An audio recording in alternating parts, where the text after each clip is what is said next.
Si Dios quiere, hoy vamos a compartir un pasaje de Surat Ali Imran, el Sura 3. Y esto que vamos a hablar hoy gira en torno al miedo y a cómo a veces las fuerzas del mal, si lo quieres decir así, o personas que tienen pues intenciones que no son demasiado positivas, utilizan el miedo a fin de pararte los pies, ¿vale? Y este es un problema que nos encontramos a lo largo de la vida constantemente, no solo en cuestiones directamente relacionadas con nuestra práctica del din, sino con todo en la vida en general, ¿vale? Que desde nuestro punto de vista todo de algún modo u otro entra en nuestra práctica del din. Entonces, lo primero que tenemos que tener en cuenta acerca del miedo, como de muchas otras cosas que el Islam te pretende enseñar a gestionar, es que no es de por sí algo malo, ¿vale? Es una característica indispensable, es lo que nos ayuda a sobrevivir. Podríamos decir que si tú vives en un entorno determinado y no sientes miedo ante los peligros, no tomas medidas, no vas a buscar el pan, no sales corriendo cuando hay un peligro, y eso lo que hace es que mueras, ¿vale? Por lo tanto, el miedo es crucial y es lo que nos ha ayudado a sobrevivir. Pero como prácticamente todos los sentimientos e instintos y emociones humanas, puede ser mal utilizado. Y en este caso se utiliza mucho para la manipulación, es decir, para el dominio. A muchas personas les conviene pues dominar a otras personas por las razones que sea. Por ejemplo, vemos en la política el tema este de que tenemos un enemigo y si no luchamos contra ellos nos van a quitar nuestra tierra, nos van a quitar esto, son un peligro real, no seas tonto, que no te coman el cerebro, que no te hagan pensar que son buena gente. Y aquellas personas que no sean fanáticos como nosotros realmente no son patriotas o realmente no defienden nuestros principios, etcétera, etcétera. Eso es usar el miedo para hacer que la gente actúe para mal. Y esto se usa mucho, lo usan mucho, por ejemplo, los gobiernos cuando quieren, yo qué sé, montar una guerra. Necesitan convencer a la gente de que hay un enemigo al que hay que atacar. ¿Y cómo se hace eso? A través del miedo. Es decir, dándole a la gente a entender que si nosotros no hacemos nada, esa gente acabará destruyéndonos. ¿Somos nosotros o somos ellos? Todas estas cosas, ¿no? Y la mayoría de la gente, por la razón que sea, no ha desarrollado lo que es pensar críticamente o pensar por sí mismo. Todos estamos desgraciadamente muy sujetos a que nos manipulen. Otro ejemplo de manipulación política diaria. Llegan las elecciones y ¿qué es lo que te hace ¿qué es lo que hace cada uno de los candidatos? Bueno, convencerte de que si quieres que haya 4 años más de inestabilidad, 4 años más de yo qué sé, sufrimiento económico, vota al otro, ¿vale? Pero si quieres es decir, utilizar el miedo para que tú decidas una cosa, ¿vale? Y de hecho lo más interesante de esto es que ni nos damos cuenta. Muchas personas utilizan el miedo y ni siquiera nos damos cuenta. En casa, en la sociedad, en la política, en muchos ámbitos, ¿no? Por tanto, el pasaje que quería compartir con vosotros de Surat Ali Imran está revelado en relación a la batalla de Uhud, ¿vale? Os pongo un poco el contexto. El profeta Muhammad ﷺ y sus compañeros pues empiezan a predicar el Islam en Mecca. El Islam básicamente se compone de una llamada a que aceptes a tu creador y una llamada a que vivas éticamente, ¿vale? Y al pueblo de Mecca les molestaron las dos cosas. Les molestó lo de un solo Dios porque ellos creían que había un riesgo económico si la gente dejaba de venir a venerar a los ídolos. Y la cuestión ética para ellos era realmente insultante, porque una de las cosas que hacían los musulmanes, que insisto que muchas veces nos olvidamos, es condenar el infanticidio contra las niñas, condenar la corrupción política, etcétera, condenar la esclavitud que había, condenar el racismo que había, etcétera, etcétera. Y todas estas cosas, quieras o no, a esa gente les provocaron un terremoto, ¿no? Quiere decir, ahora todas estas ideas nuevas que está trayendo Muhammad ﷺ. Y bueno, sabéis que se inició una serie de tácticas o un proceso de maltrato, de boicot y finalmente de expulsión, ¿no? Y eso terminó convirtiéndose en una guerra. Si tú estás en el lado de los musulmanes en este conflicto o en esta guerra que no has iniciado, no es que estés luchando solo por un Dios, o sea, estás luchando por una serie de valores. por una serie de valores morales que esta gente no quiere, ¿vale? Ellos defienden enterrar a las niñas. Nosotros somos los que estamos intentando eliminar esa práctica. Ellos defienden que la tribu más prominente no responde ante la ley. Y tú estás diciendo que esas personas, esa alta clase, si no responden ante la ley se van a quemar como se quemaría uno de los esclavos, ¿vale? En el infierno. Es decir, eso para ellos, en cierto modo, es completamente inadmisible, ¿vale? Entonces tenemos que entender eso. El Islam es mucho más de lo que nosotros creemos. Tendremos a ver que esta guerra era simplemente por un dios. Crees en Zeus y el otro cree en, yo qué sé, en Pepito, y se enzarzan en una guerra. Y no es así, es mucho más complicado, ¿vale? Hay una serie de valores que están en juego. Entonces Dios, describiendo la situación de los creyentes, dice: "Alladhina qala lahumun nas", se trata de aquellas personas a las cuales los demás les dijeron: "Inna an-nasa qad jama'u lakum fakhshawhum", la gente se ha reunido alrededor vuestro, es decir, para aplastaros en la batalla. Fakhshawhum, tenéis que sentir reverencia.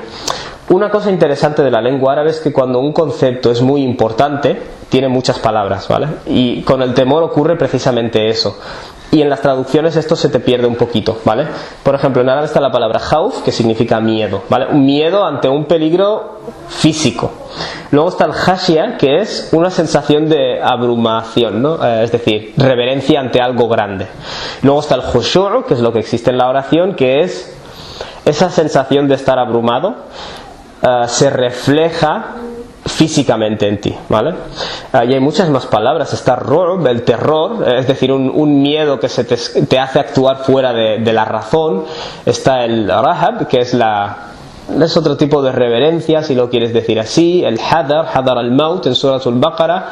Está también el wajal, wajilat qulubuhum. Está el wajas. Hay un montón de palabras en la lengua árabe para miedo, y cada una de ellas es ligeramente diferente, ¿vale?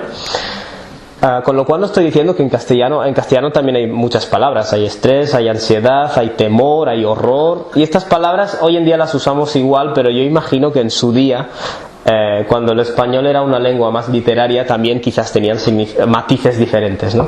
Pero bueno, aquí estas personas están diciendo: la gente se ha reunido contra vosotros, por tanto tenéis que sentiros abrumados, ¿no? Tenéis que tener miedo, fakhshawhum. Y esto es básicamente de lo que estamos hablando. Cuando hay personas que luchan por el mal, en cierto modo, ¿cuál es la mejor forma de pararte los pies? Hacerte creer que realmente hay un poder tan grande ahí fuera que tienes que tenerle miedo. Si consiguen hacer que tengas miedo y dejes de hacer lo correcto, habrán ganado, en cierto modo, ¿vale? Naturalmente hay casos y casos, ¿vale? Quiero decir, si el peligro es gigante y sabes que no tienes ninguna posibilidad de ganar, puedes posponerlo hasta otro momento en el que tengas más fuerza, que es, por cierto, lo que hicieron los musulmanes en el periodo de Mecca. Pero bueno, la cuestión aquí es esa: necesitamos que tengáis miedo, ¿vale? Y esto, claro, esto es toda una configuración mental que a muchas personas nos afecta en el día a día. Hay mucha gente que está obsesionada con: los americanos nos acechan, los Illuminati nos acechan, los judíos por aquí, los judíos por allá. Esto de los Illuminati, que aún no entiendo bien lo que es, muchísima gente me envía por WhatsApp y eso. Los Illuminati están detrás de no sé qué, los Illuminati, ocurre una catástrofe en la tele, los Illuminati. O el Dajjal es otra, quiero decir, hay gente que interpreta los billetes, las figuras, los triángulos, todo eso como signos del Dajjal. Quiero decir, y tengo bastante comprobado que en muchos casos gente que no se toma muy en serio los valores morales del Islam se toma muy en serio estas cosas, ¿vale? Por ejemplo, la persona que no le da demasiada importancia al respeto a los padres, o a mantener los lazos familiares, o al buen trato a la mujer, o al buen trato a los pobres, o todo eso, suele compensar todo eso con el Dajjal, ¿vale? Es decir, está todo el día Dajjal por aquí, Dajjal por allá, desayuna con el Dajjal, y esa persona básicamente lo que hace es, por ejemplo, uno me dijo: Dajjal, no sé qué, la tele, esto es el Dajjal. Y tú le dices: bueno, tú fumas porros. Quiere decir, ¿qué tal si dejas de fumar porros? Que es una cosa básica del Islam. Y luego pasamos a hablar de cuestiones como el Dajjal. Y claro, la respuesta ¿cuál es? Bueno, es que hay un sistema creado por el Dajjal, como no, que me mantiene adicto a esto. Vale, pues en ese caso, ¿qué vamos a hacer? Quiero decir, en muchos casos todas estas teorías de conspiración o miedos irracionales lo que hacen es quitarnos, bueno, pero eso es otro tema. Lo que hacen es en muchos casos quitarnos de encima la necesidad de tener que buscar nuestra culpa, ¿no? Es decir, tenemos un culpable ahí, los judíos, ellos tienen la culpa de todo, por tanto ya no tenemos que plantearnos ninguna otra cosa, ¿no? Ninguna otra lucha real. Es mejor hablar de todas estas cosas teóricas, ¿no? Por tanto, en muchos casos tenemos estos personajes ficticios, o estos miedos ficticios, o en muchos casos son miedos reales, pero se magnifican, y esa magnificación nos impide hacer las cosas que tenemos que hacer, y eso, insisto, puede ser explotado por terceras personas a las que les va bien que dejes de hacer lo que tienes que hacer. Fijaos lo que dice Dios sobre estas personas: فَزَادَهُمْ إِيمَانًا.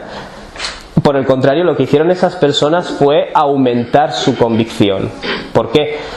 Bueno, el profeta Muhammad ﷺ ya nos ha advertido desde un principio que si tú, o el propio Corán, si tú emprendes el camino hacia hacer un bien, habrá algunos baches y algunas consecuencias, o habrá algunas represalias por parte de las personas que no quieren aceptar eso.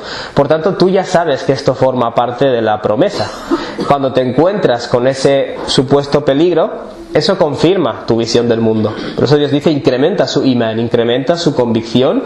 Waqalu, y responden como musulmanes: hasbunallah, Dios nos basta, es decir, Dios es suficiente para nosotros.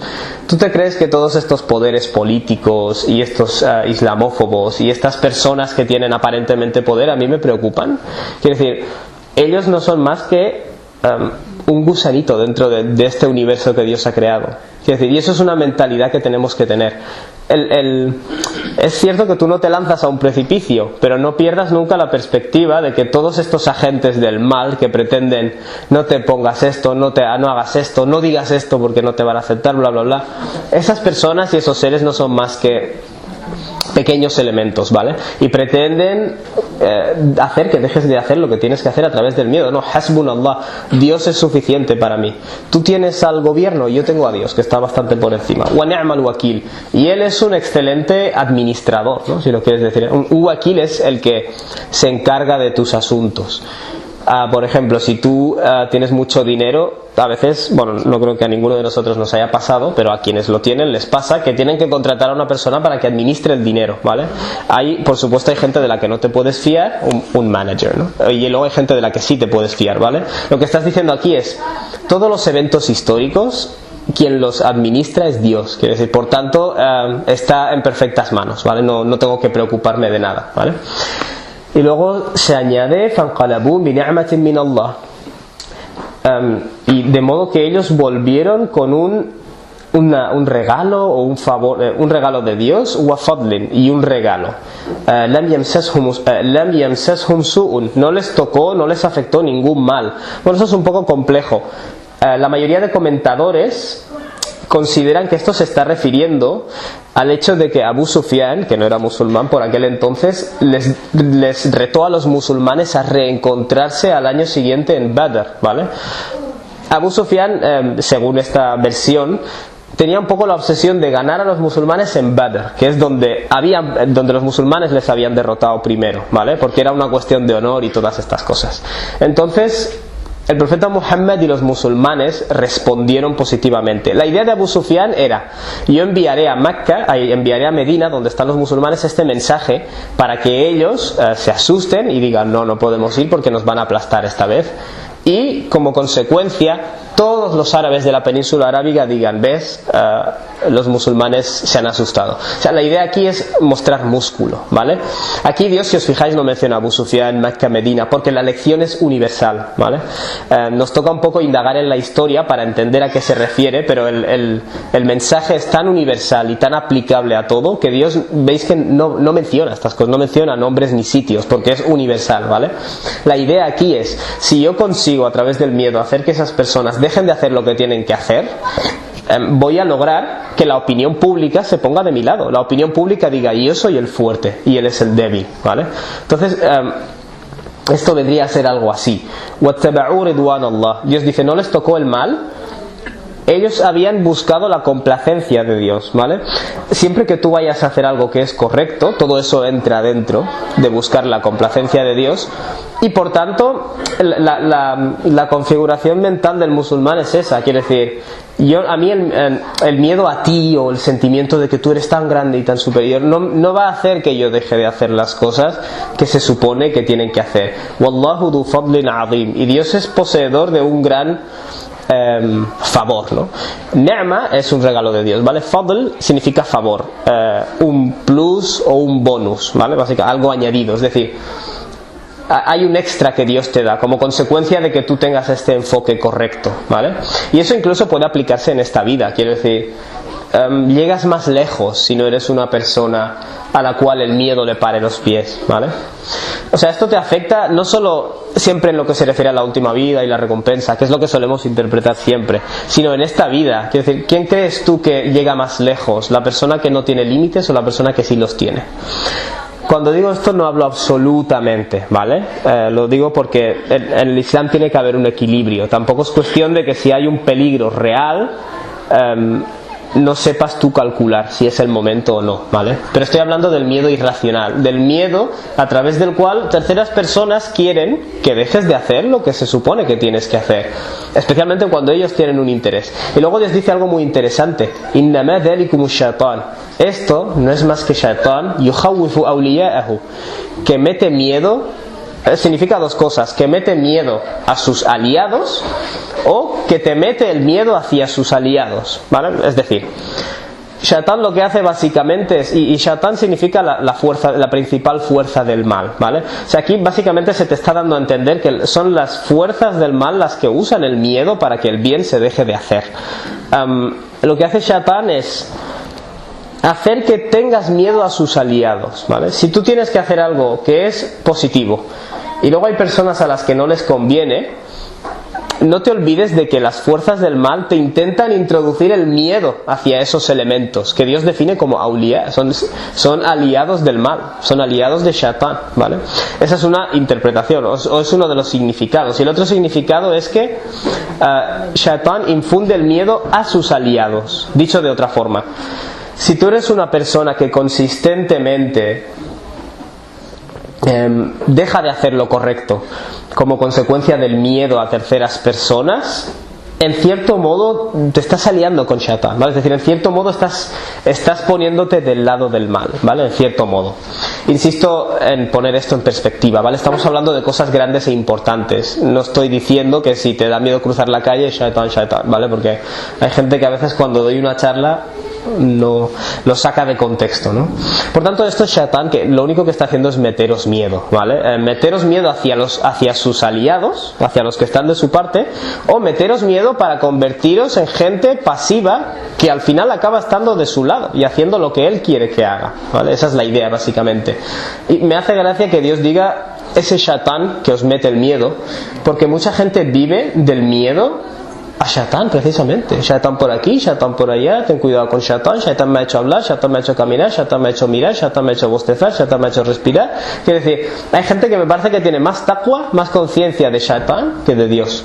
Es decir, y eso es una visión del mundo basada en la negatividad y el miedo. No es la visión del mundo del Islam.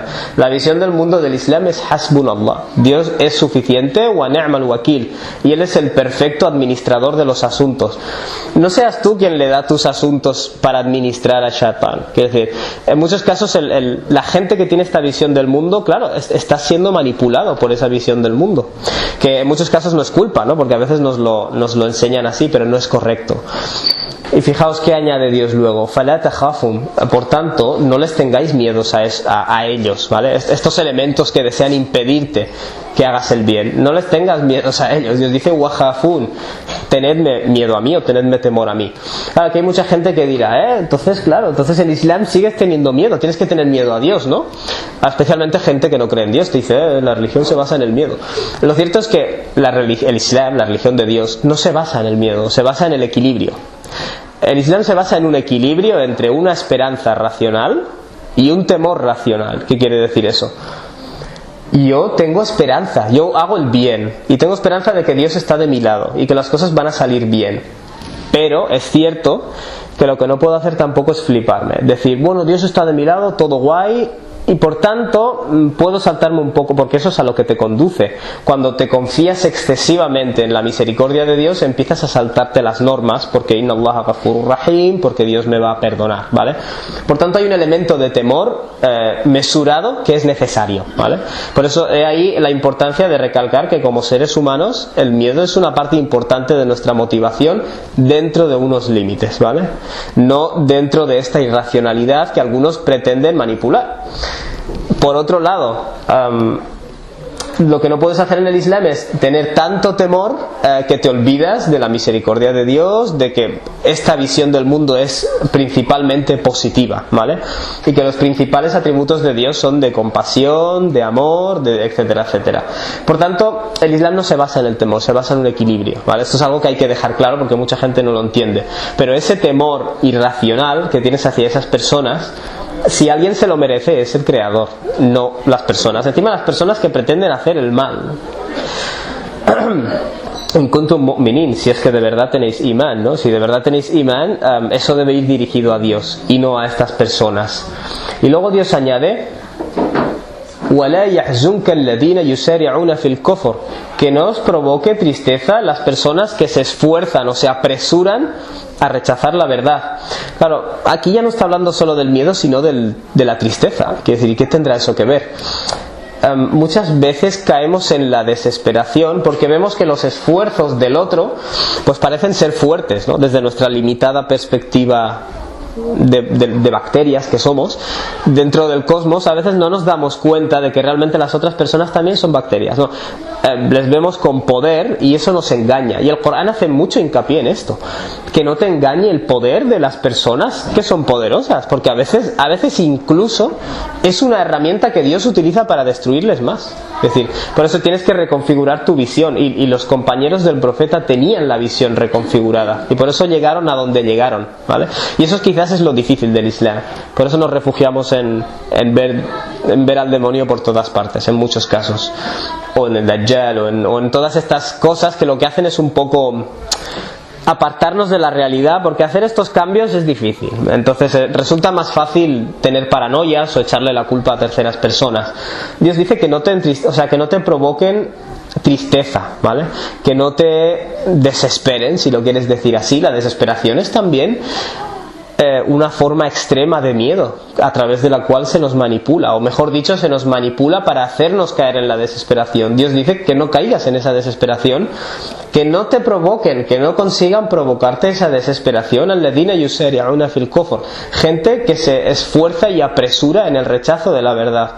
Y fijaos que aquí Dios habla de gente que sí se está esforzando en la causa del mal. Yusari'una fil kufr, son gente que se está esforzando en la causa de rechazar la verdad. Pues que esas personas no logren hacerse con el control de tu mente a través de la desesperación, porque al fin y al cabo de eso se trata, ¿no? ¿Qué es lo que tienes que tener en cuenta? Innahum lan yadurrullaha shay'a. Ellos en realidad no van a dañar a Dios en absoluto. Si la causa en la que tú estás es una causa noble, realmente no olvides que es la causa de Dios. Quiero decir, ellos no van a tener el poder nunca de hacer daño a Dios, ¿vale? No van a tirar una flecha y conseguir llegar muy lejos. Y a veces perdemos la perspectiva de estas realidades. Hay otra cosa que quería decir, porque esto no solo en el mundo no solo hay gente que tiene que luchar por la verdad y tiene que luchar por el Islam, hay muchas más causas nobles. Por ejemplo, en el mundo se necesitan médicos, en el mundo se necesita, es decir, gente que intente ayudar pues a la gente que está enferma, gente que intente hacer cosas por la humanidad en general, y siempre hay un sector al que no le conviene. Es decir, esto es algo que tenemos que tener en cuenta siempre en la vida. Por ejemplo, hay gente a la que no le conviene que deje de haber hambre en determinados lugares del mundo, porque dependen en cierto modo de tener explotadas a esas personas para robar sus recursos. Hay gente a la que le conviene que exista gente pobre, hay gente a la que le conviene que haya personas que no sepan leer ni escribir, porque así les pueden dominar mejor. Si tú, por ejemplo, te estás esforzando en promover conciencia conciencia de la importancia del alfabetismo, o en promover una conciencia de la importancia de la buena alimentación. Por ejemplo, lo de la buena alimentación es un clarísimo ejemplo. Si tú te esfuerzas en eso, hay una serie de empresas a las que les resultas molestoso, quiero decir, porque eres un obstáculo a sus ganancias, ¿vale? Es decir, en la vida en general cuando tú adoptas una buena causa, lo siento mucho, pero forma parte de la vida. No es como que Dios te estuviera diciendo eso. Habrá una serie de personas automáticamente a las cuales estarás molestando por el simple hecho de estar haciendo lo justo. Y tienes que tener claras tus ideas. Tienes que decir, yo estoy en el lado de lo correcto y sé que va a haber gente que se va a oponer a mí y no voy a caer en la desesperación, ¿vale? Voy a hacer lo correcto y soy consciente de que esas personas no van a conseguir dañar a Dios en absoluto, ¿vale? Esa es tu visión, básicamente.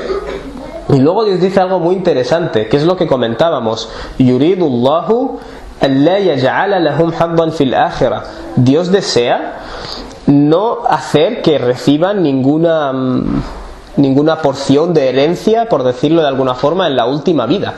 A veces parece que tienen el poder, a veces parece que son esas empresas que desean vender basura, esas empresas farmacéuticas en algunos casos que desean extender una enfermedad en algunos países para poder vender sus medicinas, esas personas que desean que se mantenga el hambre, o esas personas que desean vender armas es decir, fomentar guerras para poder vender armas. Es decir, a veces estas personas que están claramente en el lado del mal y en el lado de Shaitán, porque no tiene otro nombre, a veces parece que a esas personas les salen bien las cosas y lo consiguen.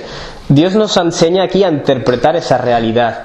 Dios lo único que desea es que se pudran más en su maldad, ¿vale? Ese es el castigo por la maldad, que te pudras más en tu maldad. Y el Corán habla mucho de esto también.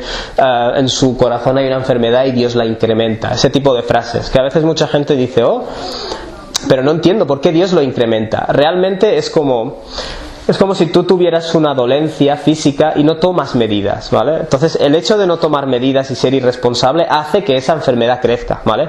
No es Dios el que te lo está haciendo.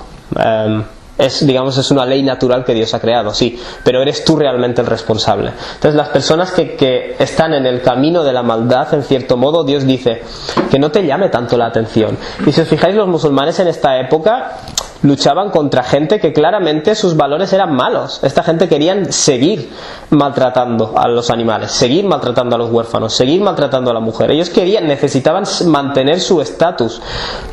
Y parecía que estaban por encima de los musulmanes. Y Dios constantemente, ¿qué es lo que dice a los musulmanes? Esto es cuestión de tiempo. La vida es así, las cosas no cambian de un día al otro, pero esto es cuestión de tiempo, ¿vale? Y en muchos casos, algunas de esas personas lo único que van a hacer es empeorar su situación a través de esta maldad, ¿vale? O sea, el Corán lo que hace es enseñarte a ver lo que no se ve con los ojos, ¿vale? Tú ves una realidad, pero a veces no sabes interpretarla, ¿vale?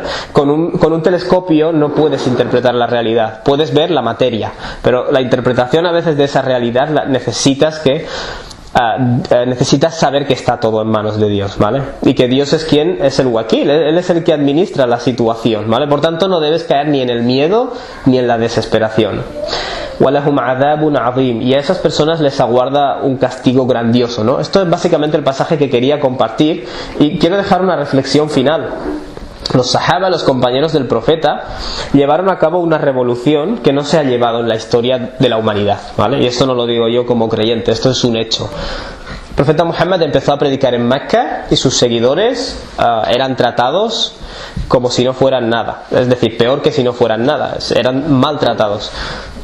Y esta misión duró 23 años. Cuando el profeta murió en 23 años, toda la península arábiga había aceptado el Islam. La gente había alterado sus creencias, había alterado su forma de tratar a la familia, había alterado su forma de repartir la herencia, había alterado su forma de hacer comercio, había empezado a ducharse más y oler mejor. Quiere decir, habían cambiado radicalmente toda su existencia, toda la península arábiga en un periodo de 2 décadas, ¿vale? Y esto, entre comillas, explicarlo desde la perspectiva de las ciencias sociales es difícil, ¿vale? Es entre comillas, es milagroso casi. ¿Por qué lograron eso? Porque tenían esta visión del mundo, ¿vale? Ellos interiorizaron la visión del Corán, que es: yo hago el bien y si voy a hacer el bien, nadie me vence, ¿vale?